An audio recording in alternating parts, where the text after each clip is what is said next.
As I sit at the dinner table thinking about how lucky I am to be alive, there are many people out there who have died, and I'm lucky I haven't, or anywhere close to me. I sit next to my father in a little house in Iraq. Most people I know don't have their father anymore. I'm a 14-year-old boy named Armin. I lived in Mosul, Iraq all my life with my 5 siblings, 2 brothers and 3 sisters. My oldest sister is 25 and not living with us anymore. All my other siblings are younger than me. My mom and I care for them when my dad is out. We are a very low-income family. There are more than 20% of Iraq families that are below the poverty line, and my family is one of them. We don't have nice clothes like some other Iraqis, but we do have our whole family, which most people in Iraq don't.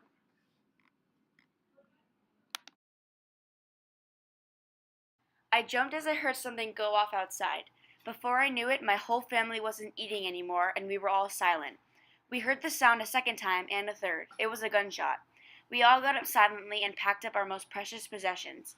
My mom started to tell us that we had to leave and find a peaceful place to live with no war. And that's what we did. The war was coming to my small town, and we all had to survive. We walked outside and tried to be as silent as possible. There were other families outside that spend their mornings talking to other people in the village. We saw troops all around, everyone silent, because people that don't were being punished. No one really knows why the troops were there, but we had to keep going.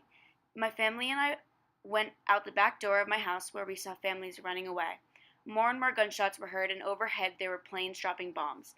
This is when my family and I really started to run. We ran to the nearby field and hid with other families. There were people in the streets all around with cuts and blood.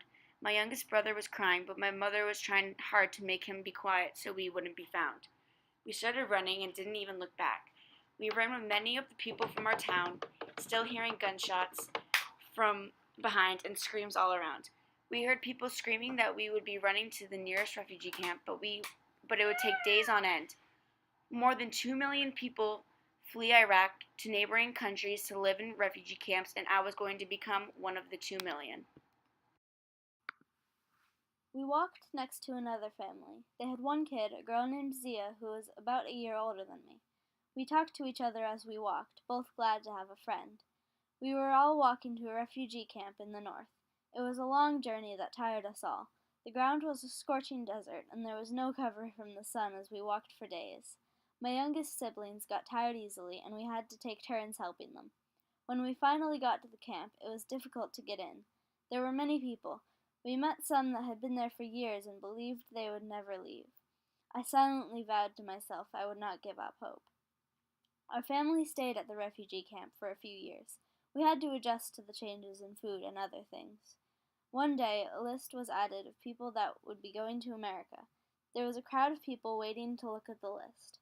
Many Iraqis go to America each year. Last time the list came out, there were 4,456 people that left the refugee camp that year. When I got to the list, I read my name and I felt a burst of hope.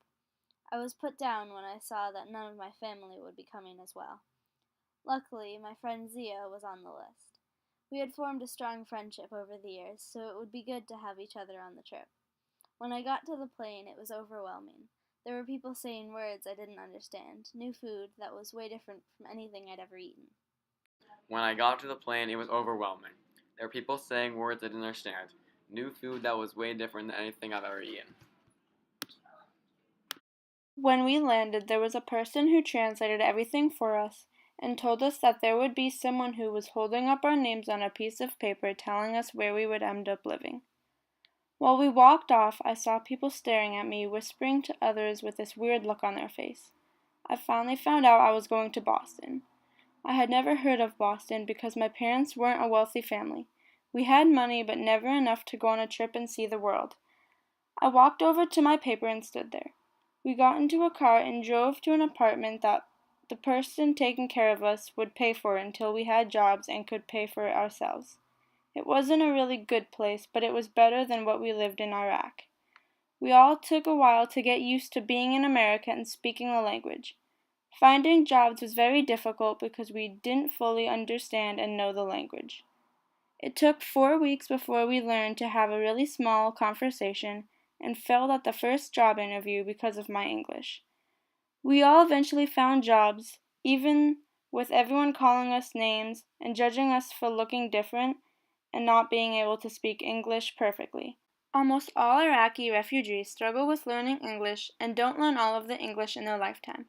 I don't want to become one of those people, so I am going to try as hard as I can to succeed. We had a pretty good life in Boston, and even though it was hard finding a job with little English, we had known, and the way we looked, I didn't care. I do miss my life and family in Iraq, and I will never forget what happened in Iraq and how it shaped my life into who I am today.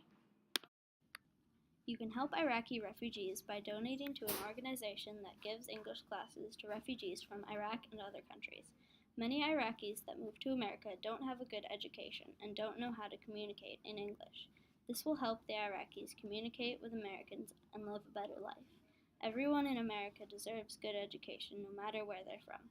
Thousands of Iraqi refugees struggle with education when they move to America. Don't they deserve good education like everyone else?